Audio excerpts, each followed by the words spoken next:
Hola, estamos aquí con Gerardo de Dos Viejos Kiosqueros. Saluda. ¿Qué tal? ¿Cómo están? Soy Él- Gerardo de Dos Viejos Quejeros. Él tiene un canal de YouTube. ¿Es un podcast, canal de YouTube o con mezclas así? Es mixeado, o sea, Claro. nuestro, ¿cómo decirlo? Nuestro punto central sigue siendo el podcast. Gracias a mi compadre Alizaguirre tenemos canal de YouTube, salimos por TikTok, salimos por Twitch y creo que vamos a salir incluso hasta por radio, porque a mi compadre le Van gusta. a salir por radio. No, eso es joda. Ah, ya, Claro. yo pensé que ya tenían contrato o algo así. No, papi, ya quisiera yo. Como ahora Merlí también está en radio, y dije, pues saben ustedes. No, pues jamás le voy a... Yo no soy digno de cargarle sus cuadernos de colegio a Merlín, pues papi, no. Mi papi Merlín, historiador, libro, una eminencia. Claro, claro. Y hablando un poco de historia, pero antes, ustedes se dedican a los cómics. No, en verdad somos psicólogos, pero el tema del cómic es algo que nos fascina. A ti te fascina el tema del cómic. Y a Lizaguirre también. Ya, entonces, ya haciendo historia, aterrizando un poco, hablando de Merlín, mezclando historia. Si tú quisieras, yo no sé nada de cómics, absolutamente nada. Seguro, Soy seguro. nuevo, seguro. Ahorita sí sé algo, pero al Ya final ves. te lo voy a soltar. Pero salgo de ese punto, absolutamente nada. Ya. Entonces, si yo quisiera hacer una historia de los cómics en el Perú, que tú me has dicho que hay pocos, porque obviamente hemos conversado un poquito antes de esto, que me ha dicho que es muy reducida. ¿Cómo armarías tú una historia de los cómics en el Perú? Que debe remontarse fácilmente a la segunda mitad del siglo XX, nada más. No, papi. De hecho, hay bastante tema de cómic. Lo que estábamos conversando hace un rato es cómics que han tenido un tiraje más largo. Ok. Lo que pasa es lo siguiente. En el Perú, posiblemente, y esto es una teoría loca que lanzó mi papi Rachitov allá por los 80s, ¿no? Él decía, y pueden constatarlo en cualquier lado, que posiblemente Guamán Poma de Ayala fue el primer comiquero nacional. ¿Por qué? Por esta idea de imagen y viñeta, ¿no? Justamente, ay, maldita sea, me dolió todo. Efectos de la lucha libre, no sé si se escuchó, pero... Ah, se me ya. movió el brazo. Yo pensé que eran efectos de... Efectos especiales. No, papi. Por ejemplo, acá tienes imagen y viñeta, imagen, globito, diálogo. Claro. ¿Ya? Guamán Poma es algo parecido. Ojo, esa es una teoría loca con la cual puedes consultarla con Carlos Sagasti. Hemos hablado de eso también en la serie libro en muchas ocasiones. E incluso se puede ir más atrás, porque esto puede ser controversial. Pero la historia del cómic nacional empieza más o menos alrededor de finales del siglo XIX, con una tira que aparece en un periódico que se llama Carguero a la Vista. Ya. ¿Ya? Por ahí que es Barco a la Vista, Carguero a la Vista, una de las dos. Que tiene ya las características del cómic moderno. A raíz de eso, Con nubes que salen de diálogos. o sea, sí, pero no. ¿Por qué? Las nubes de diálogos, o en todo caso, la manera en la cual conocemos el cómic ahora, ya es algo un poco más moderno, más o menos 1918, 1921. Ya. ¿Ya? Antes de eso, simplemente era, como en el caso del Príncipe Valiente, no sé si por ahí pueden poner una imagen del Príncipe Valiente que es gráfico, texto. Gráfico, texto. Claro, todavía no existía el globito de qué es lo que estoy diciendo, qué es lo que estoy pensando. Ah, así empezó entonces el cómics mundialmente. Gráfico, texto, gráfico, texto, gráfico, texto. No, porque tendríamos que retroceder aún más. Y en verdad el cómic viene a ser como una protesta gráfica. Siempre así. Es más, el cómic y la política van muy de la mano. Ok. Entonces, posiblemente los primeros cómics hayan sido burlándonos de un jefe, burlándonos de un superior, de un rey, un príncipe. Vas a la Revolución Francesa y vas a encontrar también grabados de esa época de Claro, burla, ¿no? de así María sucesivamente. Antonieta. Exactamente. Y así La sucesivamente. austrichian. La austriperra, ¿no? Claro, ¿no? Gracias, Lady Oscar. Hannah von Percy. ¿Ves cómo sí sabes tus cositas? Entonces, sí, pero acá a nivel nacional empieza primero por el tema del periódico. Ya. O en todo caso por estos periódicos que surgían ya incluso a finales de la colonia y que van a terminar siendo pues parte principal de nuestra etapa republicana. Y tienen obviamente mucho más peso ya en nuestros primeros años de elecciones presidenciales fuera del tema del caudillismo, ¿no? Y aún así, Ok, pero quiero aterrizarlo un poco más. ya. a nivel mundial, ¿cuáles son los centros que producen los primeros cómics ya más o menos así como los cómics modernos? Estados Unidos. Estados Unidos. Con el Golden Boy. Es más, uno de los tantos premios del cómic es justamente el Chico Amarillo, ¿no? ¿Y qué años lo situaríamos? Estamos hablando de principios del siglo XX. Principio de 1918, como dijiste, 1920, 1920. Y ahí la forma, te pregunto por las formas. Te pregunto por las formas, sobre todo, porque para mí, yo, parado en el siglo XXI, para mí el cómic puede ser esto, como tú dices, así. Dale. Pero para mí, lo importante es esto. Para mí un marcador en mi cabeza, que no sé nada de cómics, que yo, ¿qué dirías que gráficamente es lo que marca? La nube. Ya. Entonces yo te preguntaría por el Golden Boy, que ya me lo estás poniendo como punto de partida. ¿Tenía nubes o no tenía nubes? Para mí eso sería como un marcador y central. Ya, imagínate al Golden Boy. El Golden Boy es algo así como un Krillin, ya pelado, Ya. con su traje amarillo. El chico amarillo, el Yellow Kid, no es el Golden Boy, el Yellow Kid, error mío. ¿Ya? Yellow Kid. Ya. Y 1918, pongamos. Ok. Hasta antes, ¿ya? Pero sus diálogos no aparecían en una nube, aparecían en su ropa. Entonces lo que él decía aparecía en su ropa porque eran recursos de la época. Pero eso ya es claramente un diálogo, ¿no? O sea, ya está... Ahí tenía su idea, ahí estaba su chiste, ahí estaba su vaca, ahí estaba lo que él quería decir en su ropa. Claro, la cosa es que ya tenían una forma de representar los diálogos, ¿no? Sí. Ah, ok.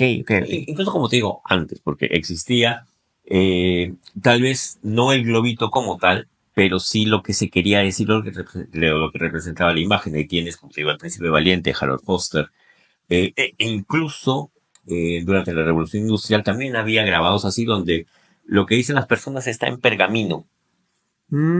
Claro. Lo puedes revisar. Sí.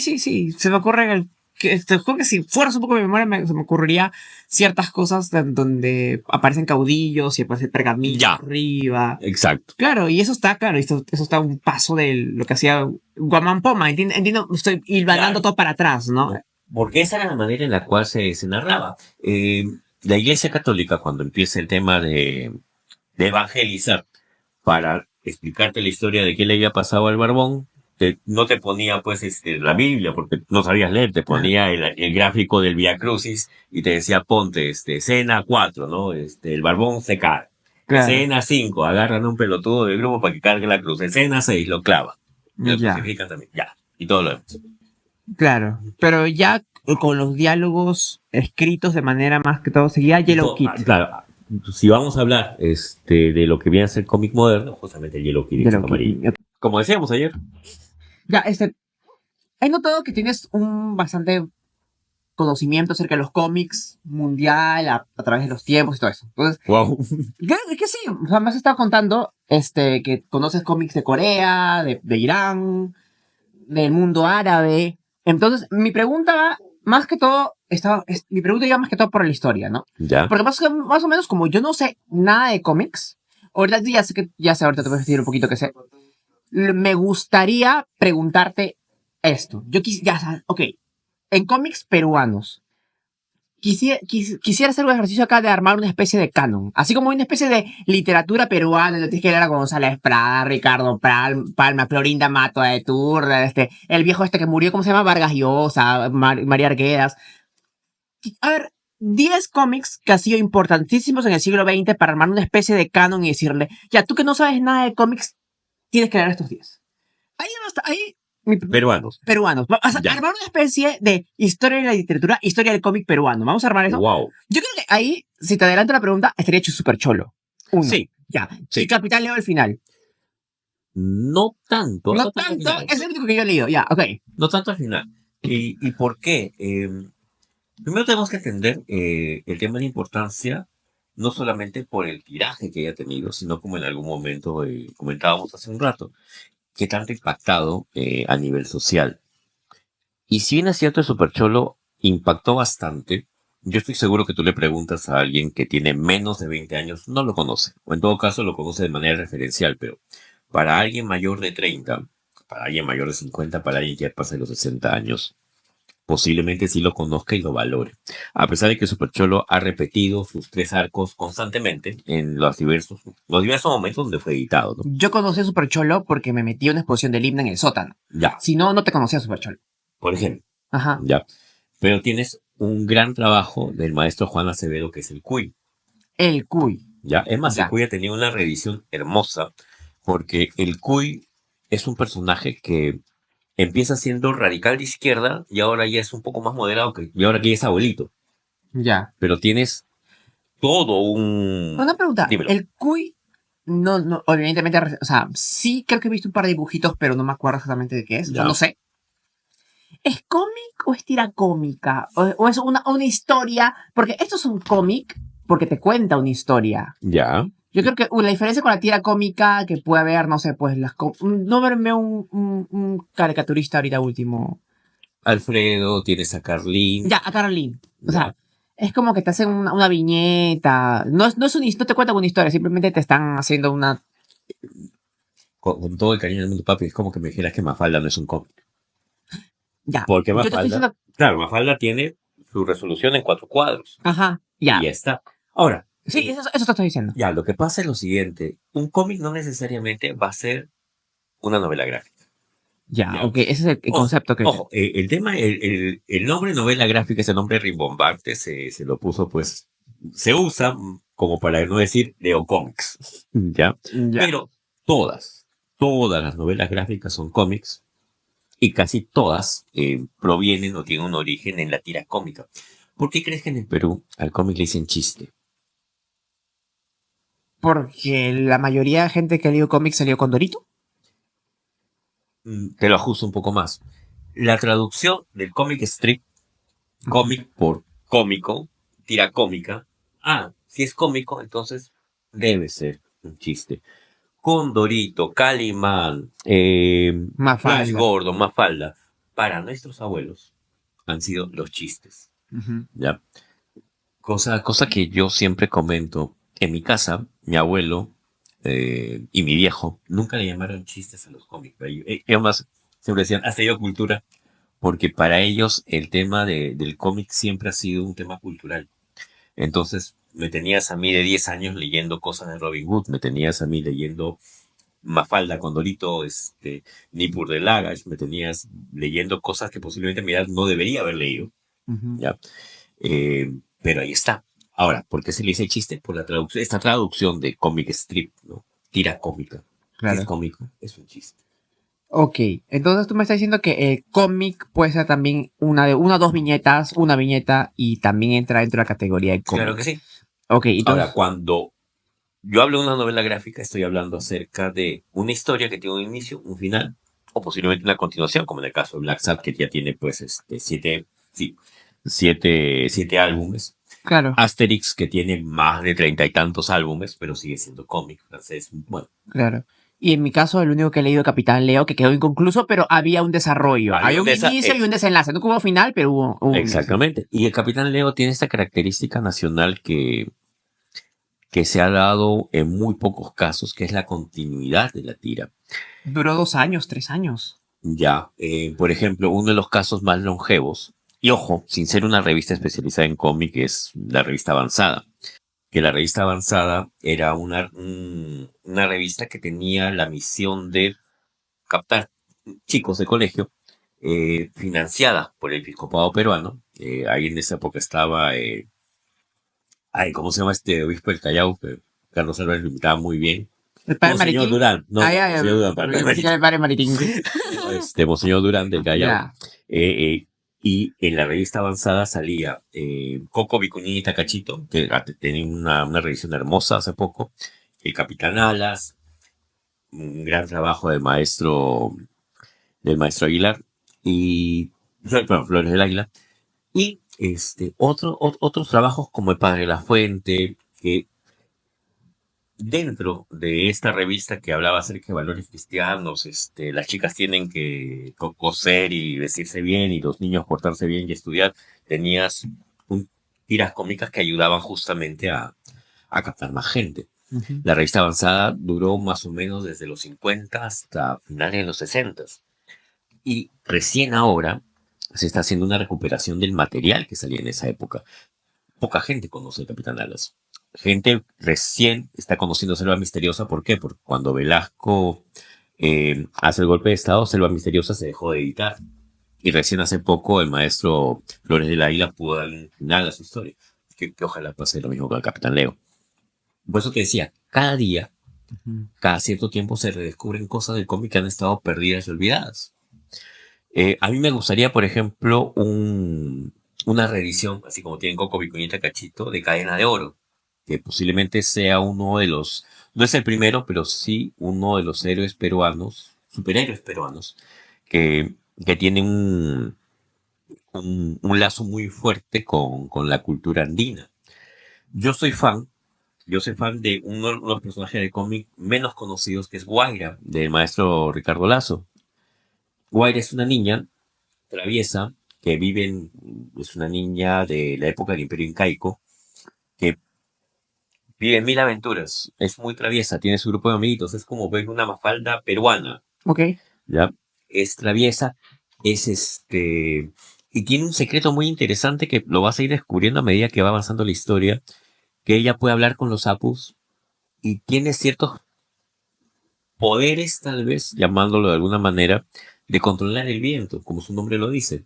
Está Taito Kumari, que es prácticamente la persona que se hace cargo, y hay algo en su pasado con sus papás que no te lo dicen durante los 4 primeros álbumes. Wire es un gran trabajo del cual poca gente habla, y es posiblemente uno de estos cómics que estaría dentro de mi top 10.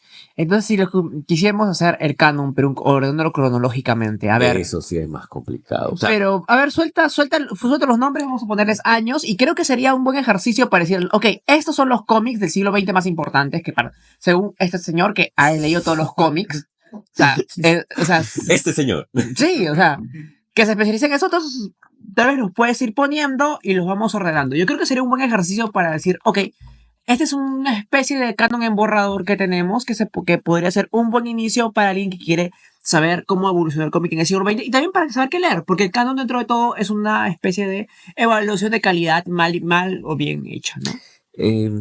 El tema de saber qué leer es medio complicado porque cada quien va a leer lo que te jala, ¿no? Claro, Y no pero... necesariamente, claro, no necesariamente lo que me gusta a mí te va a gustar a ti.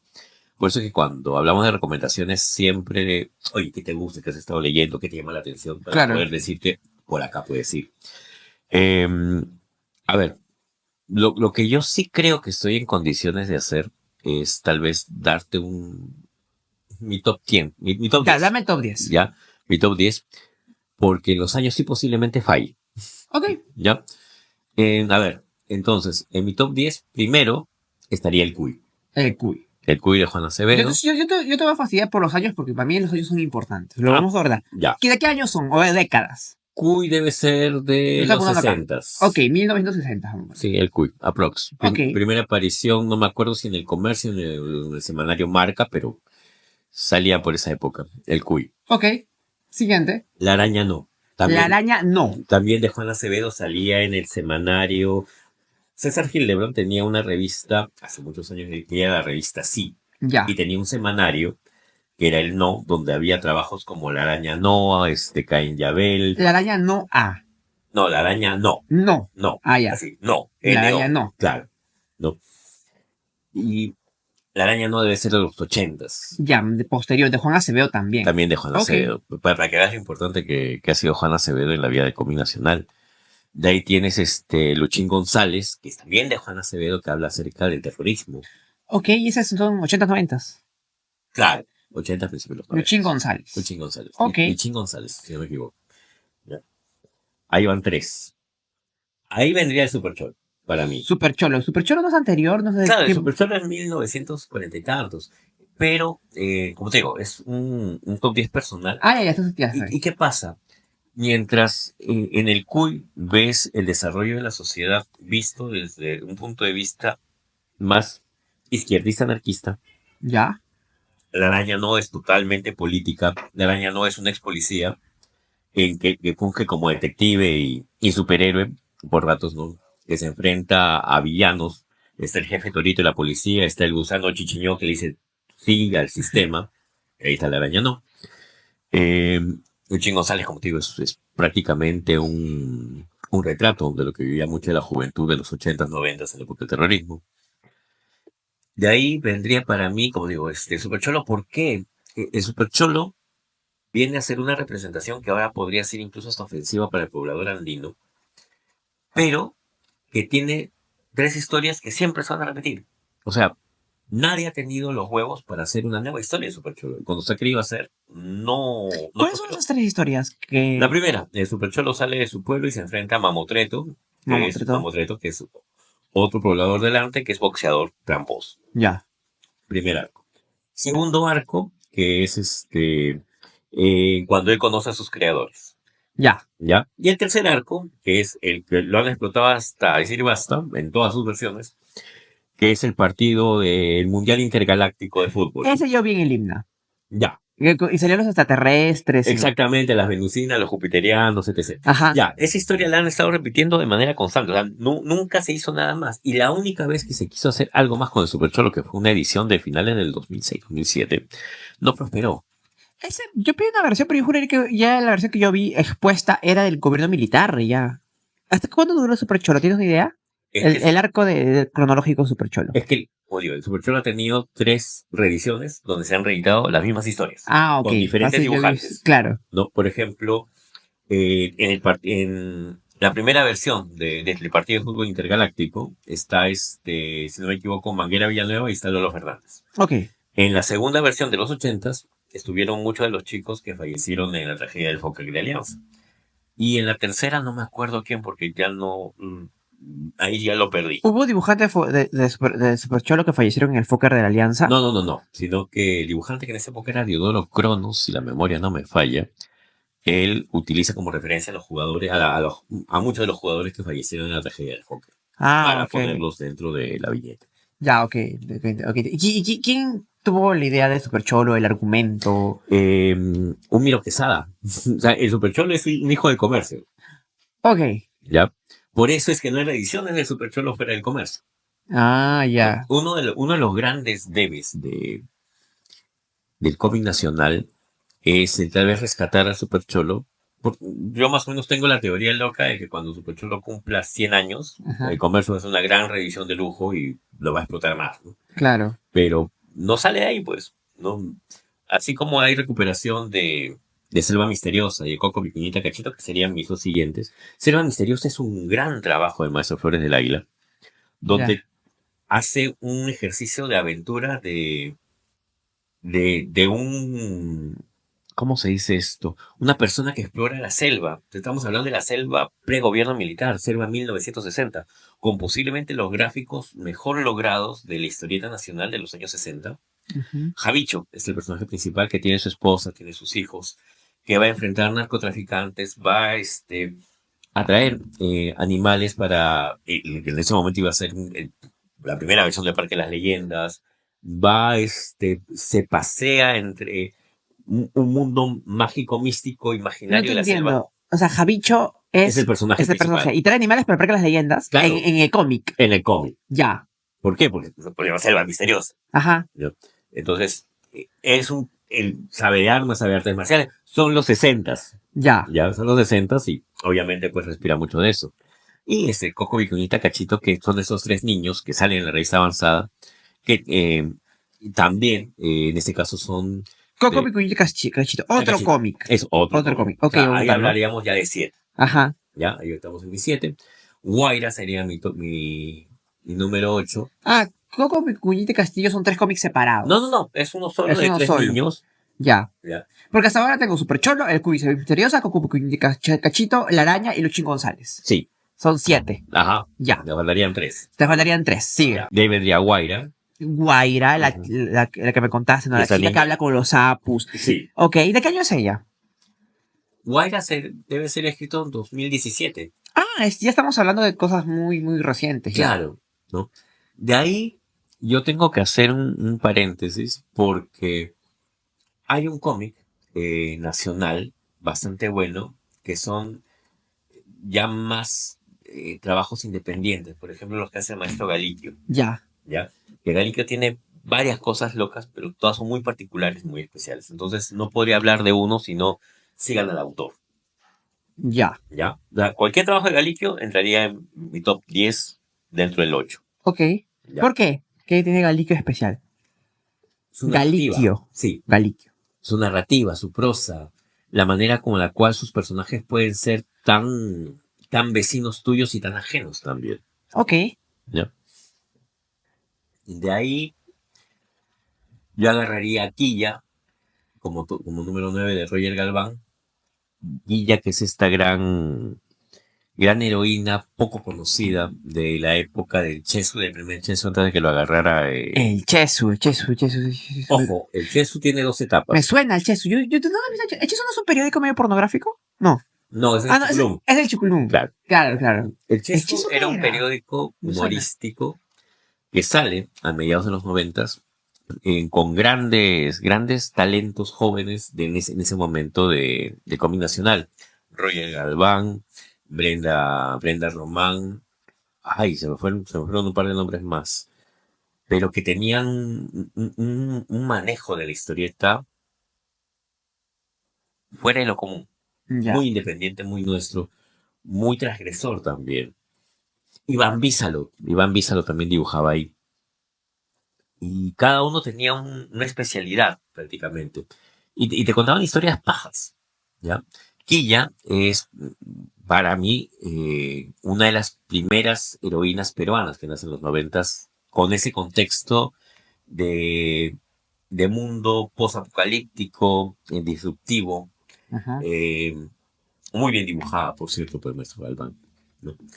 Y ahí también agarraría las cosas que a veces hace Brenda Román, que ella tiene una editorial que se llama La Otra Damita, que al igual que las cosas que hace Galiquio,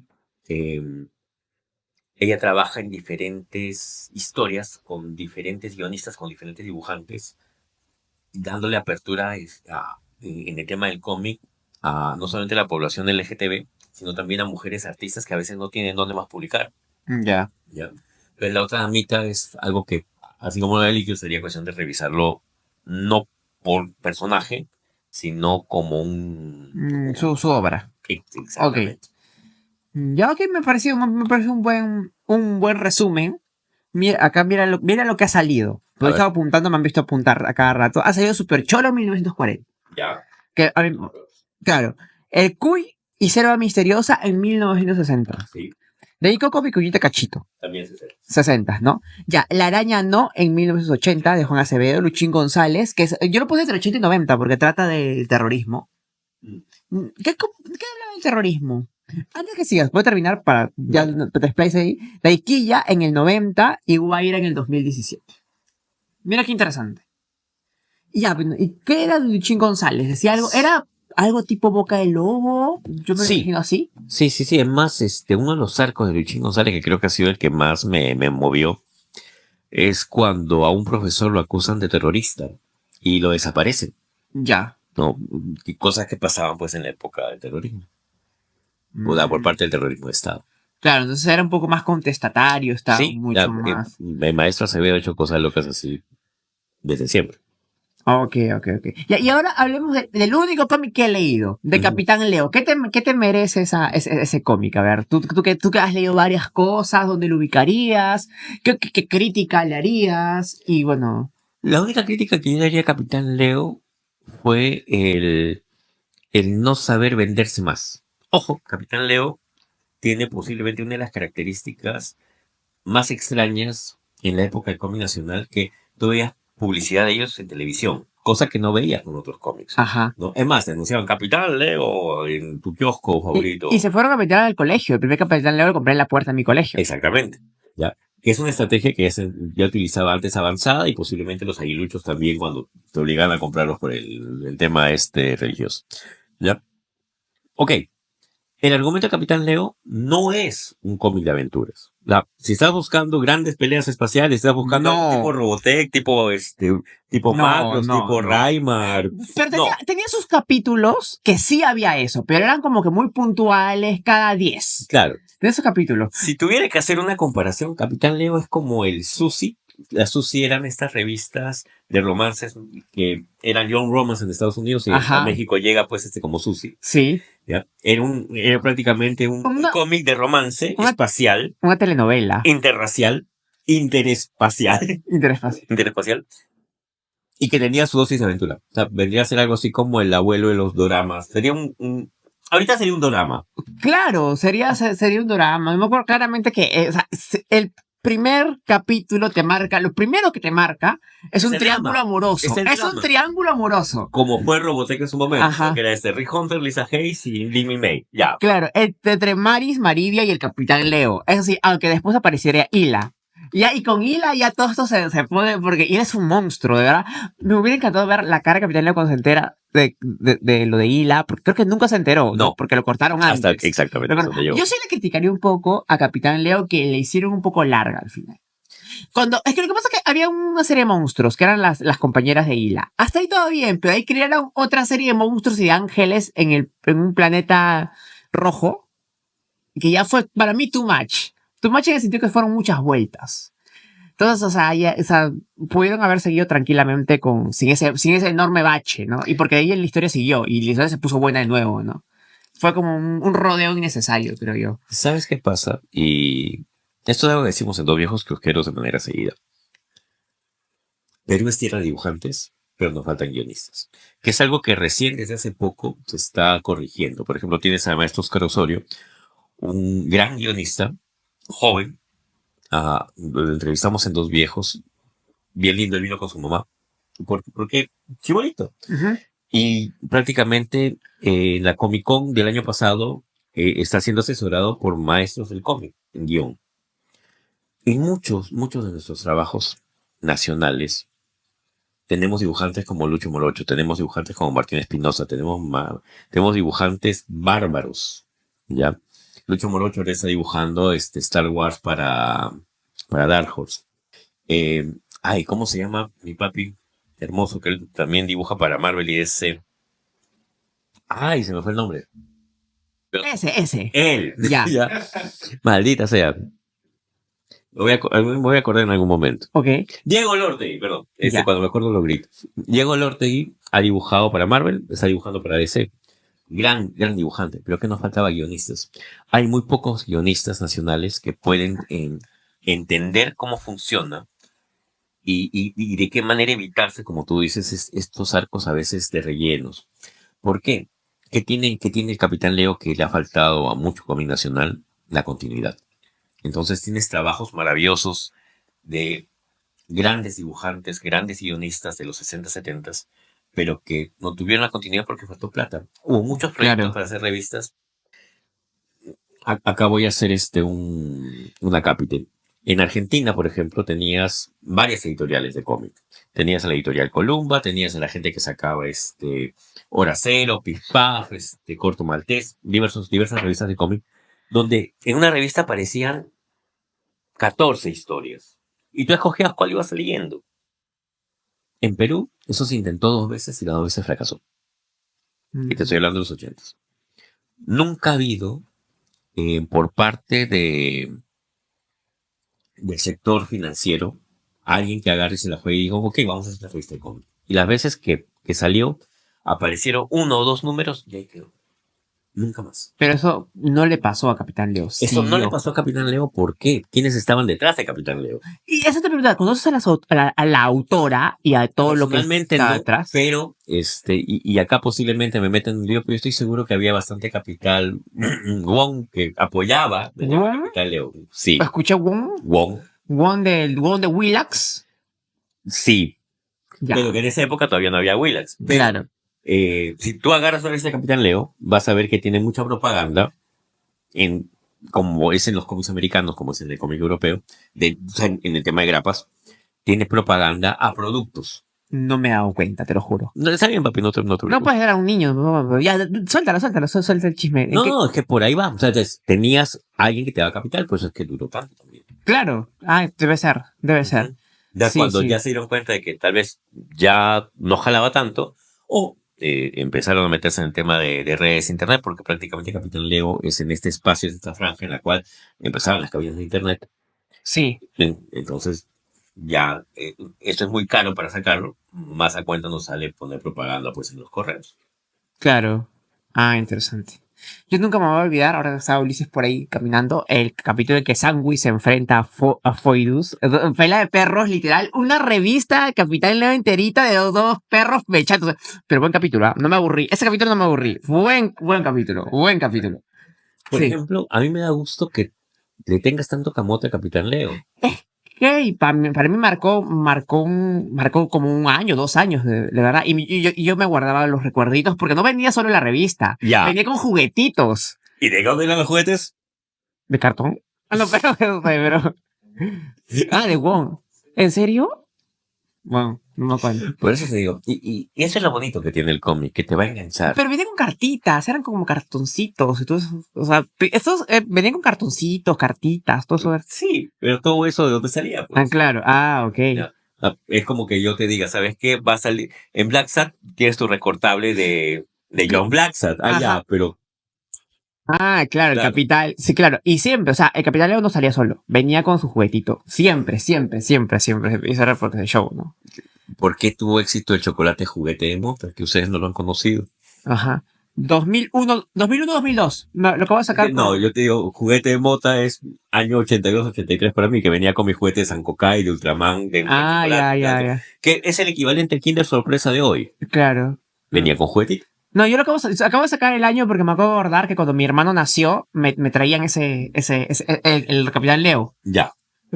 Acabo de relacionar los años, ya más o menos saqué. ¿Por qué no continúa el Capitán Leo? Porque me imagino que en algún momento la persona o el grupo empresarial que lo utilizaba como base para su propaganda dijo, ya no, pues. Y pasa. Claro. ¿No? Si yo no tengo quien me financie, no surjo. Incluso en los últimos números la calidad del dibujo cayó mucho. A partir del Ya. número 42, creo, y en la calidad cae, los trazos se vuelven gruesotes, es como que hay un desastre. Igual yo lo seguía comprando porque la historia, el show seguía, pero era... ya ahí tú te veías cuenta que las cosas estaban un poco mal. Ya, posiblemente. Yo ahí apelo más a un tema de interés. ¿Por qué Sierra Avanzada? Porque el episcopado dejó de ponerle plata a la revista Avanzada. Entonces tuvo una trayectoria de casi 15 años que se corta brutalmente. Claro. Una pregunta. Sin capital, no hay cómic. Claro. Sin capital, no hay capitán, Leo. Entonces, otra pregunta. Y esta pregunta. Ahora que tenemos todos estos, hemos hecho una especie de canon. Lo hemos armado. Muy particular. Claro, muy particular. Como todo canon, van a surgir los woques a decir que eso no vale. Ya. Entonces, ¿por qué siempre pasa, güey? Sí. O sea, es más, tú invitas acá a otros dibujantes, a otras personas especializadas en cómic, y posiblemente te den otros números Ok. y otros nombres. Ya. ¿Dónde consigo a estos señores de acá? Porque yo no voy a buscar PDF de Supercholo, PDF de La Quilla y no me voy a descargar todo. ¿Cómo haríamos para conseguirlos, para acceder a ellos? Y a eso es a lo que me refería con respecto a que cada día se descubre algo nuevo. Muchos de esos trabajos no han sido conservados. Coco Vicuña y Takachito del estudio Cito Monkey, muchos de los originales fueron destruidos. O por el paso del tiempo nadie se ocupó de conservarlos. Entonces cuando se hizo la reedición, tanto la editorial Planeta como Hernán Migoya han tenido que recurrir a escanear a veces partes de la revista Avanzada para poder completar esta edición que han hecho hace poco. Cosa que no pasó con Selva Misteriosa, que el maestro Flores del Águila sí tenía sus originales y lo que le faltaba dibujar a sus 80 y tantos años, no terminó dibujando. Del Super Cholo, el comercio tiene ahí debe tener los archivos. De la Araña no, hay una reedición muy bonita, editorial San Marcos. Muchas cosas de cómic nacional puedes conseguirla en una librería que se llama Contracultura, que me imagino suele estar en la Feria del Libro, y a veces espero encontrarlos también en la Feria Ricardo Palma, ¿no? El maestro Benjamín tiene ahí su colección de cómics nacionales. Más complicado es encontrar, ponte, a Galiquio tienes que buscarlo prácticamente en librerías independientes. Lo de Brenda tienes que buscarlo también en librerías independientes. A Agueda Noriega también tienes que buscarlo en librerías independientes. No es tan fácil. La gran maestra Carla Sagasti, ella hace prácticamente un trabajo duro de curación de cómic nacional. Es posiblemente una de las personas a la que yo más admiro de conocimiento de cómic nacional. Ujú. ¿Ya? Y ella todos los días está siempre buscando que, oye, mira, se rescató esta tira, se rescató el Tron. Hay un trabajo de, ay, que no es José María Arguedas, Ciro Alegría. es Ciro Alegría, Iba a decir Vargas Llosa. en cómic, que él iba con sus dibujos de cómo quería que lo dibujaran a entregárselo al dibujante y ves los bocetos de Ciro Alegría y cómo el dibujante los hacía y eso salía en tira de periódico. ¿Dónde está eso? Porque cada vez que un periódico cerraba en esa época se perdía todo su material. O sea, prácticamente tenemos que buscar en los archivos, en algunos casos. En los casos en los que todavía haya, Mm, y eso es mucho más complicado. bueno. No ha habido un interés por parte de, ni de particulares y muy poco por el tema del Estado, de conservar la historia del cómic nacional. Ha sido más bien un trabajo de personas ajenas. Mira, hay una persona a la cual yo estimo y quiero bastante, eh, y él me dijo en algún momento, ¿no? Ha tenido que venir Hernán Migoya de España para que sea la recuperación de tanto de Selva Misteriosa como de Coco Vicuñita Cachito. Es como agarrar a Miki González de España haciendo pues música negra en su etapa de Akundun acá, ¿no? Y recuperando varias cosas de esa época de Carmen, de la zona del Carmen. Migoya prácticamente está haciendo eso. Lo ha hecho con Selva Misteriosa, lo ha hecho con Coco Vicuñita Cachito. Ojalá, no sé si se pueda. También va a depender de qué tanto lo financien. Si es que puede recuperar Cadena de Oro, Boca de Llanta, Chabuca, personajes que son clásicos de la época del 50-60. Es un poco más fácil encontrar cosas de San Pietro y Manllú de Chepar porque constantemente los reeditan. Además, Chepar tiene ahorita un tomito de revisión. Los maestros de la editorial Izpeca, ellos están sacando de su propio bolsillo prácticamente ¿cómo decir? Una enciclopedia de autores y dibujantes nacionales que se llama tal cual, dibujantes nacionales, va por el tomo 4 o 5, Ok. ¿ya? Pero es de ellos. ¿No? Editorial Izpeca es prácticamente un trabajo que nos juntamos nosotros y vamos a sacar, no sé, pues a recuperar a antiguas personas que han dibujado y han editado cómics en periódico, en revistas, en coleccionables. Ok, entonces todo está muy disperso, ¿no? Ya. Y eso, bueno, pues ya me están viendo que me vaya, pero era muy declarativo. O sea, me parece muy declarativo. O sea, que no, que muy honesto. Oye, te dejo, Miguel. Se va arriba. Sí, ¿no? Bueno, yo ya cambié con Fernando, al fin me robó como 15 minutos de tiempo. Yo quería hablar un poquito de cómic antes de entrar a la lucha. Ya. Quería hablar de ese raro arroz con mango que fue Solar Lord. Ah, la pelota. Ya, yo ahí tengo dos teorías, que ninguna las he confirmado. Que Solar Lord fue un ejercicio que surge en Brasil y llega aclimatado acá. Porque nunca le encontré un sentido. Yo tampoco nunca le encontré sentido a eso. Y sin embargo, también se lo promocionaba en televisión. Y también tenía sus set de muñequitos. Sí, yo he leído algunas cosas, o sea, gente que ha investigado. Ujú. Dice que fue un fracaso Sí. comercial, sí. Pero ahí entra mi Pero duda. era extraño porque tenía cartas, el cómic creo que incluso lo podías ver con unos lentes 3D y tenía como que relieves. No me acuerdo mucho porque yo sí tuve algunos porque era medio pobre, entonces solo podía tener 2, 3 cómics nomás de Solar Lord. Pero incluso tenía juguetes, sorteos. Sí, ajá. Sí, entonces era... ¿De dónde, no? O sea, ¿a qué público apuntaban con eso? Y es que ahí va mucho el tema de la ignorancia editorial. O sea, no necesariamente porque sea un cómic es para niños, ¿no? Eh, Casos curiosos son, por ejemplo, no sé si ustedes se acuerdan de esta tira, que era el Lume, que salía en el comercio, ¿no? La universidad se abusó y todo lo demás. Con una serie de referencias para el público adulto, pero por el hecho de que sean simplemente círculos con patitas, lo hacía muy amigable al niño. Yo me acuerdo que de chiquito leía el Lume y Y había cosas que no entendía, pero después ya las fui entendiendo a lo largo del tiempo. En Solar Lord, como te digo, yo tengo la teoría de que Solar Lord nace en Brasil porque tiene mucha esta onda del cómic de Brasil de los años 80, que es muy parecido a lo que hacían en México con robots extraños.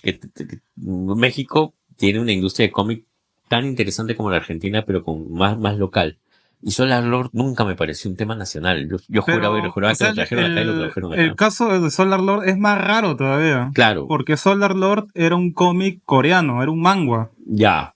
Y, o sea, ¿de dónde sacaron que eso podría funcionar acá, no? Porque lo tradujeron al español y Ujú. lo trajeron acá. Y yo juraría Sí. que funcionó en Brasil, va a funcionar acá.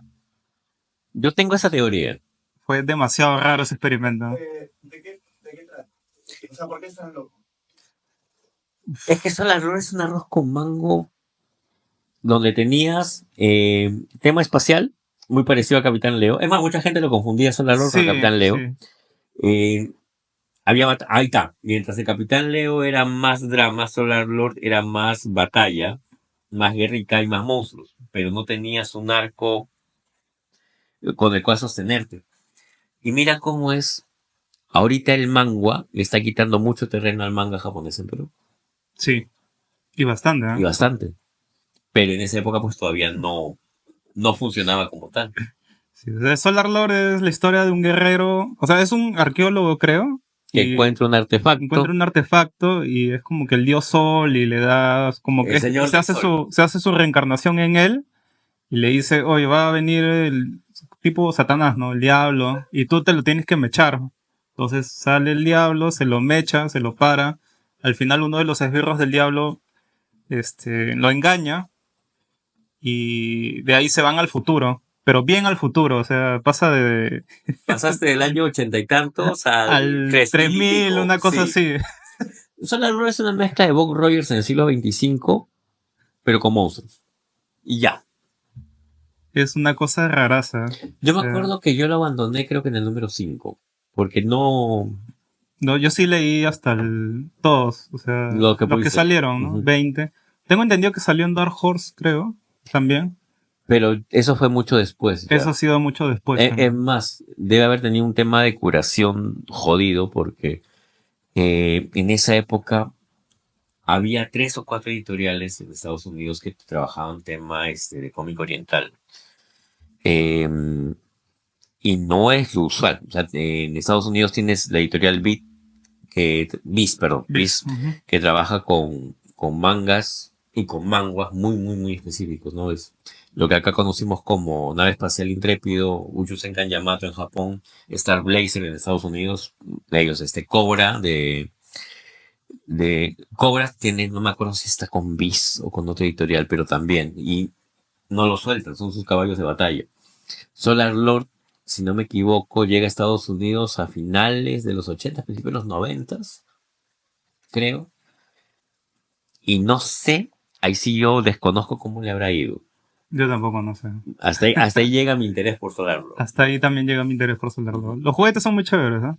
Para su época. Para su Para su época. época fueron muy Muy chéveres. chéveres. Ya ahora sí pasamos al tema de la lucha libre. ¿Verdad? Tú estuviste en LWA, ¿no? Como doctor de mente. En verdad, durante un tiempo estuve también peleando con la gente de Sandokan. O sea, a mí me enseñó La Sandokan. GLL, ¿no? Creo que es. Generación Generación Lucha Libre. Ajá. Ahí en esa época estaba El Moro, estaba Infernal, Heavy Metal.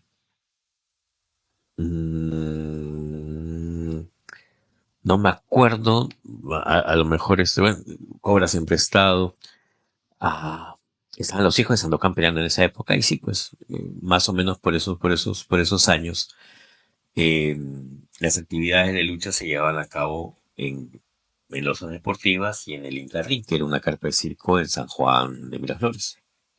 Mm. ¿Por qué? Porque la lucha, no es que la lucha haya pausado, sino que ibas a lugares al interior del Perú o cerca de Lima, pero no tenías pues un coliseo especializado, no tenías una zona en particular. El ring se iba moviendo según contratos. O sea, la lucha siguió después de los Colosos del Catch. Claro que sí.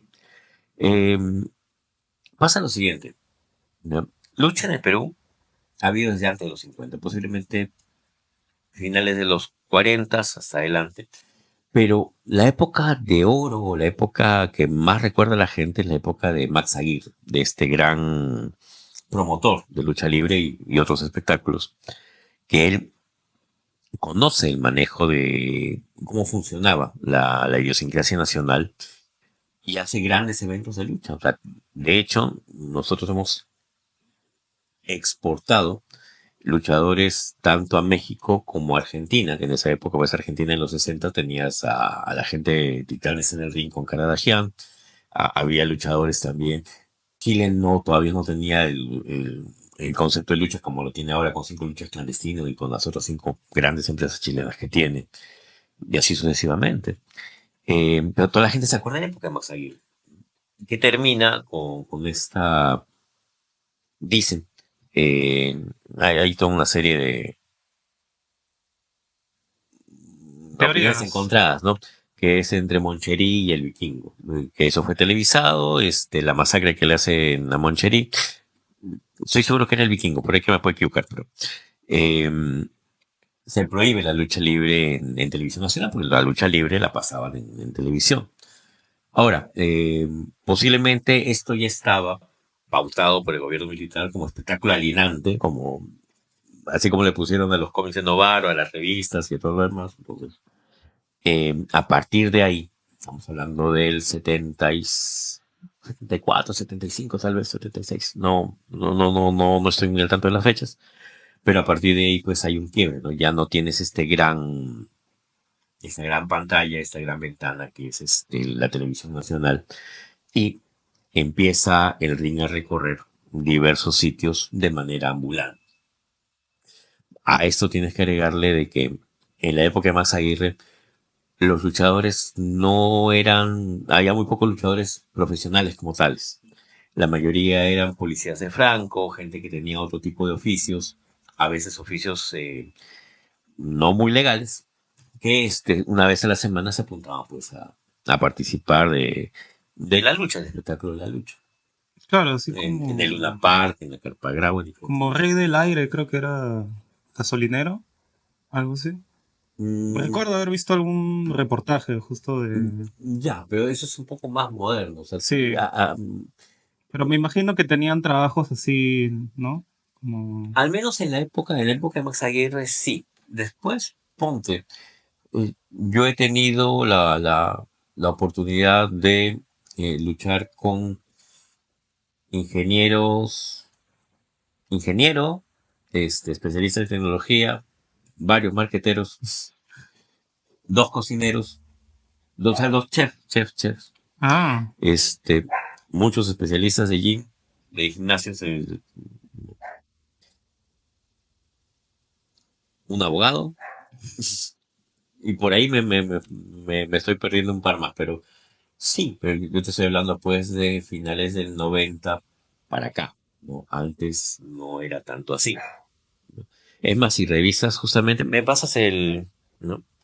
Por ejemplo, es acá, este libro de Daniel Roncoli, el Gran Martín, viene con una serie de, ¿cómo se dice esto? De apéndices, en los cuales vas a encontrar varios nombres de peruanos, ¿no? El indio mapuche, está también el ciclón, está el Yankee, que vino varias veces acá. Ha habido luchadores peruanos que se quedaron peleando en Argentina y prácticamente se nacionalizaron y hicieron su vida allá, ¿no? Esta obra también cuenta de que, bueno, al menos en los años 60, 70, eh, había muchos luchadores peruanos que no eran precisamente profesionales y que tuvieron varios problemas de tipo legal policial en Argentina también, mm, ¿no? Entonces, se presta para una controversia que hasta ahora acompaña al nombre de la lucha libre nacional, y es de que mucha gente lo ve todavía como un espectáculo bajo, lumpen, controversial, y eso se debe pues que haya tan pocas personas que te apoyen o que financien un espectáculo de lucha libre ¿hasta ahora? hasta ahora. Y cuéntame, ¿cómo llegaste a entrar a la lucha libre? Porque yo Yo estuve un tiempo bien chiquito. Ujú. Yo entrené con el profesor Sandokan. Estuve 2 meses, creo, cuando tenía 19 años, algo así. Ya. Fue muy gracioso. Ahí creo que todavía no estaba tan viejito como está ahorita. Último ya mi amigo Colas me ha dicho que está... Ya le achacaron un poco los años ya. Es que Pero también la vida del luchador es dura. Hay muchas lesiones que sí, no tratas. El luchador no tiene seguro médico.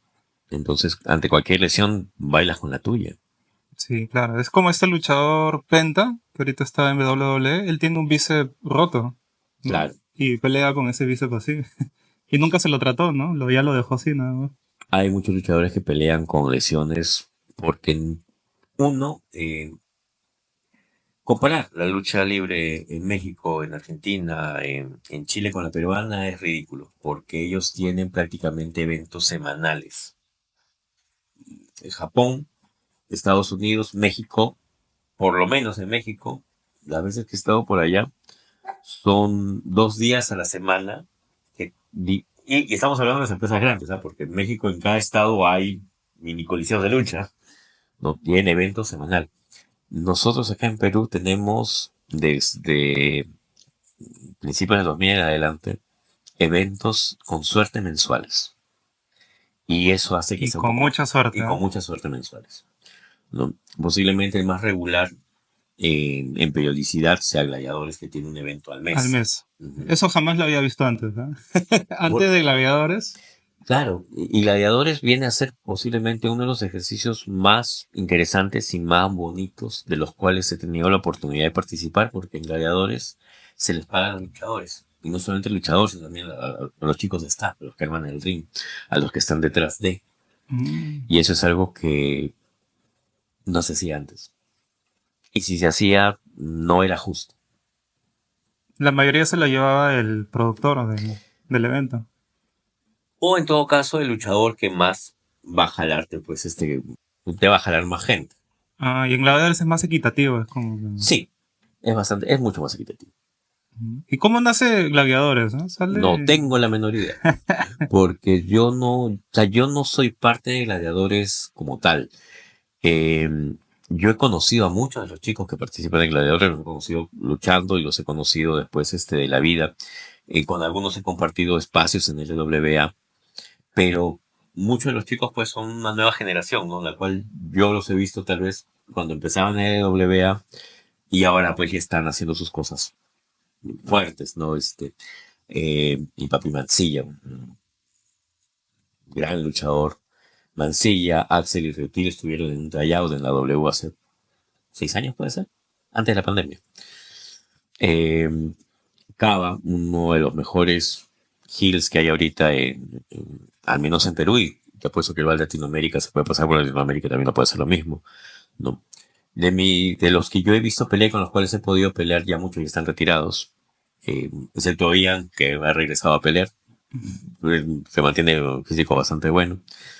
TVK pelea, hace 20 programas de sus programas de luchas y salsa y, y recargados de lucha, pelea un par de veces, regresan,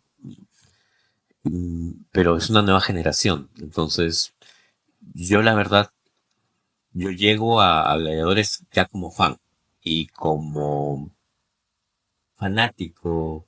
Y si se puede apoyar en algo en Gladiadores, vas a ver el banner de dos viejos pesqueros, ¿no? Porque en algún momento hemos colaborado con un poco más para que el proyecto Ujú. continúe. Nos estamos como auspiciadores. Ah, Claro, pero las decisiones de lucha, en lo que es el buqueo y todo lo demás, yo ahí no pinto no nada. sabes, Claro, no. claro. Simplemente hay un tema de amistad, de compañerismo, de bastante cariño, pero hasta ahí.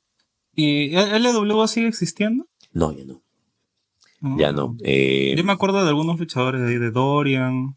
Claro, Dorian, que era nuestro monstruo enmascarado, Sí. ¿no? Mm, Que era otro luchador.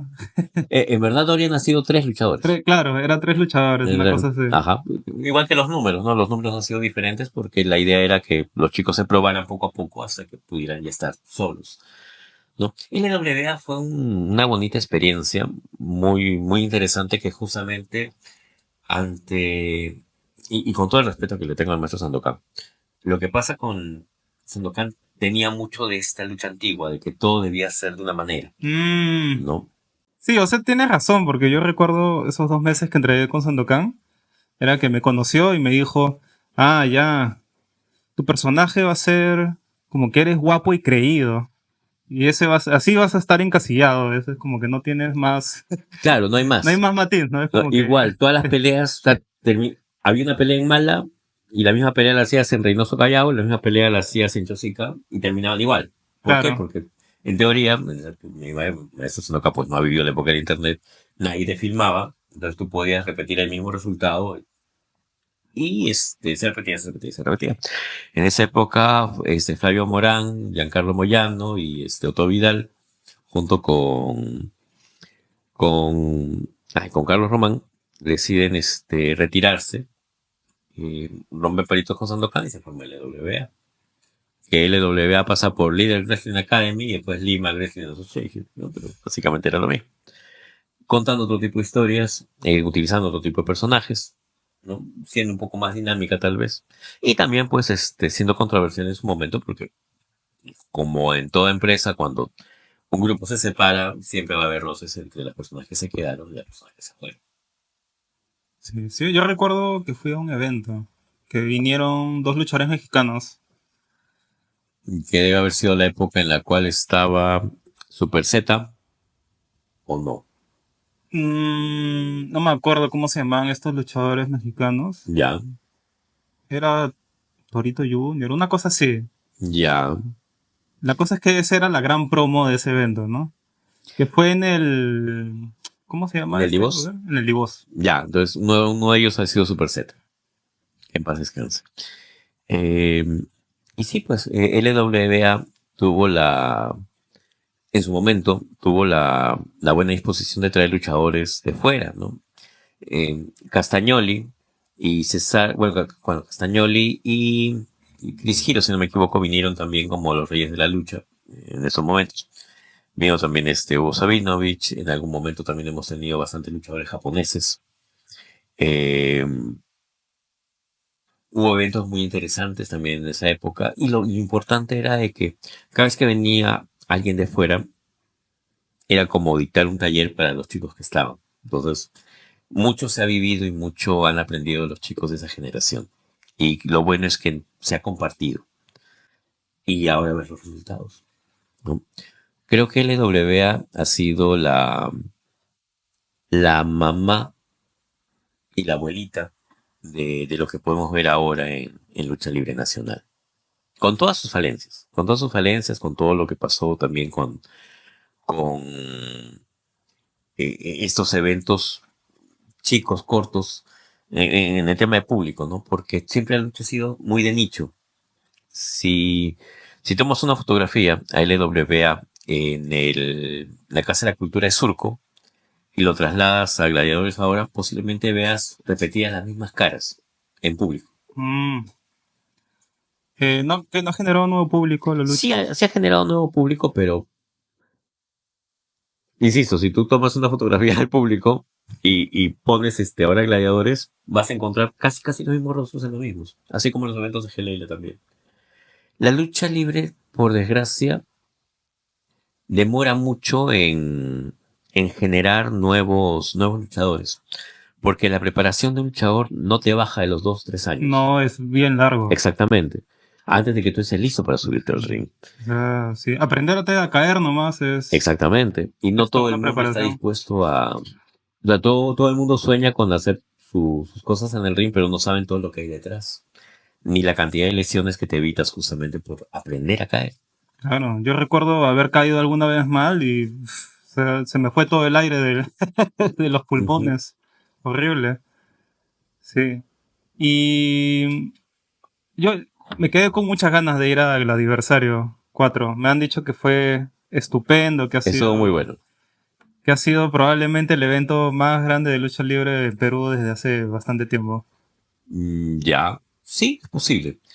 Ah, hoy por hoy, siento que tal vez Gladiadores tiene una mejor cartelera y mucho más, ¿cómo decirlo? feeling con personajes más desarrollados que posiblemente otras empresas de lucha, ¿no? O sea, con todo el respeto que también se le tiene a GLL. GLL tiene Slayer, recientemente ha regresado Wolf desde la época de LWA, Mm, ¿no? Hay luchadores muy buenos en GLL, pero creo yo que hasta ahora al menos, yo prefiero invertir en un evento de gladiadores que en un evento de GLL. O sea, si voy a tener que gastar, ponte, 50, 60 soles aprox, ¿ya? Entre pasaje y entrada para ir a un evento de lucha libre, voy a escoger siempre ir a gladiadores y tal vez no tanto a GLL, por ¿qué hace la diferencia? los personajes. Son Los más perso- interesantes. para mí sí, para mí sí. Creo que las historias están mejor contadas. Eh, Y hay algo que también es cierto, ¿no? Que muchos luchadores que tú ves en Gladiadores después lo vas a ver en GLL porque, como te decía, demora mucho el cambio generacional de luchadores.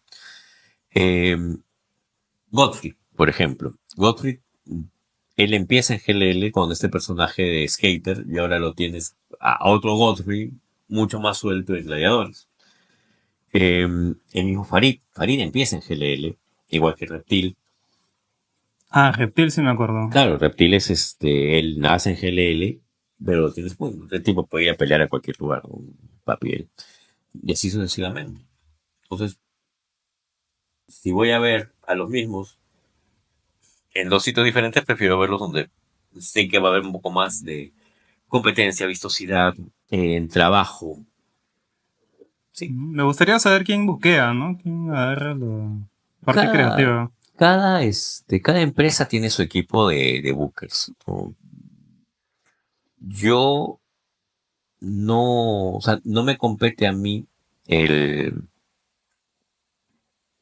criticar el buqueo, ni tampoco de divulgar tal vez, posiblemente sepa más o menos quiénes son, pero entiendo que obedece a lo que ellos consideran que funciona para su público, Mm, ¿no?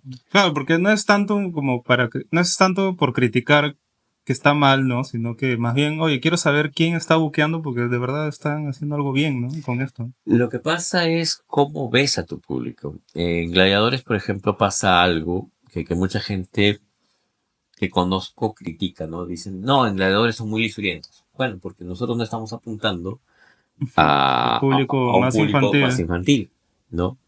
En el otro lado, no, GLL es mucho más inocente. Bueno, porque ellos están apuntando a otro tipo de público.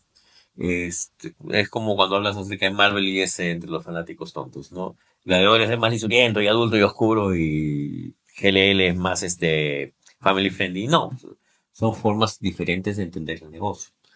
Así como Max Aguirre entendía el negocio de una manera, así como Sandokan entendía el negocio de otra forma, el grupo que dirige Gladiadores lo entiende de esa manera y el grupo que dirige GLL lo entiende por ahí y van por ahí. Claro, sin ir no muy lejos, solo con Vince, ¿no? Que tuvo la época de oro de WWE, o sea, Hulk Hogan era un superhéroe, ¿no? Prácticamente. Y luego pasamos a la era Attitude y Y Stone tenías Cold, Stone Cold era todo lo contrario. todo lo contrario, ¿no? Igual te vende, porque finalmente la lucha libre es un gran negocio. ¿Dónde es negocio? No, Donde es ¿dónde negocio. es negocio? Acá todavía siento que falta mucho apoyo del empresario, falta que alguien se moje y diga, ok, yo quiero financiar esto. Porque como te digo, surge todavía y está muy presente esta idea de espectáculo lumpen, de que esas personas no se dedican a nada más. ¿Cómo es posible que te guste algo que tú sabes que es ficticio, ficción, falso? No es real. Te van a dar una serie de opiniones con respecto a por qué no apoyar, ¿no? Y ya. Claro, lo más fácil es entender que la lucha libre es la novela para los hombres. Yo, Es así, alguien me lo explicó de esa forma. la lucha libre es un gran evento en el cual dos ideas siempre se van a confrontar. Porque siempre tiene que haber un villano, siempre tiene que haber un bueno, ¿no? Ujú. El técnico y el rudo, el heel y el face. Pero ¿qué pasa? En la lucha libre, quien en algún momento ha sido técnico, después puede ser villano. Que es algo que pasa en la vida diaria. La persona que en algún momento te dio la mano te puede traicionar. Que es algo que pasa en la vida diaria. El ring es alto justamente para que tú veas a los luchadores desde una perspectiva distinta, no como una idea, no como una persona. Por eso es que es tan importante que cuando tú sales a luchar, la gente está pagando para ver a Mancilla, está pagando para ver a Cava, está pagando para ver a Inge, está pagando para ver a Reptil, no está pagando para ver a César González, a Gerardo Manco, no, estás pagando para ver un personaje que te va a envolver en su retórica, que te va a envolver en su historia, que te va a hacer creer desde el momento en que sale y sube al ring y te va a contar toda la historia solamente caminando. Y tú ya sabes quién es bueno, tú ya sabes quién es malo, no necesitas hacer mayor ejercicio de entendimiento. Cuando tú te das cuenta que el evento requiere que alguien te explique y te diga, sí, hay que apoyar a fulano porque él es bueno, entonces ya sabes que el evento es malo. Y que la historia está mal hecha y que el personaje no sirve. Claro, alguien, o sea, un buen personaje desde que lo ves, sabes. Ya sabes qué ya es. sabes quién es. Exactamente. ¿No? Es así como el Undertaker, tú lo ves. Desde la primera vez que vi al Undertaker, yo ya sabía quién era. Claro, pero el Undertaker puede ser heel, puede ser face, puede ser lo que quieras. Stone Cold puede ser heel, puede ser face, puede ser lo que quiera. Y a veces tienes que reaccionar dependiendo de lo que te diga el público también. También, sí. ¿No? Entonces tienes que tener una lectura de público. Porque en la lucha libre tienes que tener al luchador, tienes que tener al ring y tienes que tener público. Si te vas a pelear abajo del ring, le estás haciendo cualquier cosa que por momentos te saca y te ayuda a avivar. ¿Puede haber luchador sin ring? No, es cualquier cosa. ¿Puede haber luchador sin público? No. Oye, hay una... No sé si es una empresa, es una asociación de lucha, creo que africana, que pelean, no sé si habrás visto. Sí, o sea, no tienen ring, ¿no? Obviamente. Claro, bueno, no tenían ring. Ah, ya les dieron Sí, ring. no me acuerdo qué luchador fue y también le dio ring. Y, oye, yo he visto chicos, es más, yo soy de la época en la cual mucha gente entrenaba en el parque lucha libre. Man. Claro, porque no había dónde, pues. Claro. Y las veces que el ring estaba afuera porque se iba con otros luchadores a diferentes sitios, tenías que entrenar en colchoneta. ¿No? Pasa. Pero sin ring y sin público no hay lucha. No hay lucha. Sí. Y hay toda una serie de reglas, ¿no? Yo me acuerdo que Colas me cagó una cosa de la lucha libre. Me dijo, oye, ¿tú te has dado cuenta que una de las reglas de la lucha es que si tú ves a una persona sacando algo debajo del ring, el que recibe el castigo es el que saca esa cosa? Y me cagó. Puta. A veces sí, a veces no. Depende justamente de la historia que estés contando. Pero usualmente suele sí. pasar. Es como cuando a veces, por ejemplo, cuando un luchador sale con música, va a perder. Pues. Pasa. O sea, con música en vivo, ¿no? ¿Con música en vivo? Claro. ¿Ah, sí? ¿Esa es una regla? No es una regla, pero suele pasar. O sea, es lo que se espera. O a veces, cuando el campeón entra antes que el retador, también suele pasar de que va a haber un cambio. No es no es una regla, pero es lo que suele pasar. El 80% de las veces. Por lo menos. Qué bien, ¿eh? Y... ¿qué recomendarías leer o ver sobre lucha libre? O sea, aparte de Gladiadores, ¿no? Que eso ya queda claro. Leer.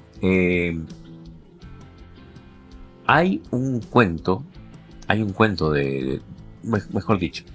Ay, se me fue el nombre, maldita sea. Ya me acordaré, como suele pasar. Por ejemplo, si quieres saber algo acerca de lucha latinoamericana, de todas maneras, el Gran Martín. Porque a nivel nacional solamente hay algunos autores que han hablado acerca de lucha libre, como Bryce Echenique en No me esperes en abril, donde tiene un capítulo hermoso acerca del Yankee, el Ciclón, el Loco Cardenal y otros luchadores, donde se nota que Bryce fue alguna vez en una par peruano y disfrutó de la lucha en su momento. El Gran Martín habla mucho acerca de cómo se manejaba la lucha libre en los años 60. Y como te digo, habla mucho acerca de los luchadores peruanos, los profesionales y los que no lo fueron tanto. A nivel manga, tienes Garoden, que es una historia en manga que habla acerca de lo fuerte que es la lucha japonesa. Muy buen manga. Tienes también la historia de André el Gigante, de Daigan, de de Al Brock, si no me equivoco, que es una biografía muy bien llevada acerca de André, donde te pone sus claroscuros muy marcados y donde tú puedes entender cómo se maneja el negocio en Estados Unidos. Es como en Garden puedes entender cómo se maneja el negocio en Japón. ¿Qué puedes ver? Recientemente yo me he llevado una gran sorpresa con La Reina de las Villanas. Uy, la vi, ¿ah? Bellísima. Muy buena Y lo más bacán es que es la lucha libre de los 80s femenina en Japón. Sí. Tal cual. Y han escogido un casting que son muy parecidos a las luchadoras que sí participaron de este movimiento en los 80s. Ya La Reina de las Villanas es algo que sí o sí tienen que ver. Una Genial, vez, sí. Yo me acuerdo que justo vi La Reina de los Villanos, vi una pelea donde ya prácticamente chorreaba sangre por todos lados. Y yo dije, ¡hala! ¿Qué tal dramatización han hecho esta pelea? Sí, Voy a bueno, buscar. lo han exagerado. La han exagerado. Busqué la pelea y de ¿no? verdad, verdad era así. Sí, o pues. sea, Y son luchadoras que han sido relevantes en los 80. Hasta ahora. ¿Cómo se llama la trash? La protagonista, no me acuerdo el nombre. A veces ya mi edad se me va. Ella hasta ahora. Tam Sakamoto. Tam Sakamoto. Ella hasta ahora sigue siendo relevante en el mundo de la lucha libre femenina en Japón. O sea, a veces sale todavía. Claro. ¿No? Un Nakano también. Ya, gracias. Chequen La Reina de las Villanas. Qué gran buena. producción, muy buena serie. Muy buena serie. Me la recomendó Colas. Y pucha. Sí, mi papi Muy Colas tiene buena. unas cosas bien locas. Y bueno, creo que con eso ya terminamos el podcast. Así que muchas gracias, Gerardo, por haber sido el segundo invitado de Cuidado con la Rata. ¿Al segundo recién? Sí, recién el segundo. Vaya. Yo les había visto más videos. Sí, no, es que lo que hacemos lo cortan. no, tenemos un programa semanal que son todas las noticias internacionales políticas. Ya. Y este es otro apartado que es entrevistas que recién hemos comenzado. Eso yo segundo. Y con eso terminamos. Muchas gracias, ¿no? Y muchas gracias por invitarme. Y no se olviden seguirme en Dos Viejos Quiojeros por las manos del G.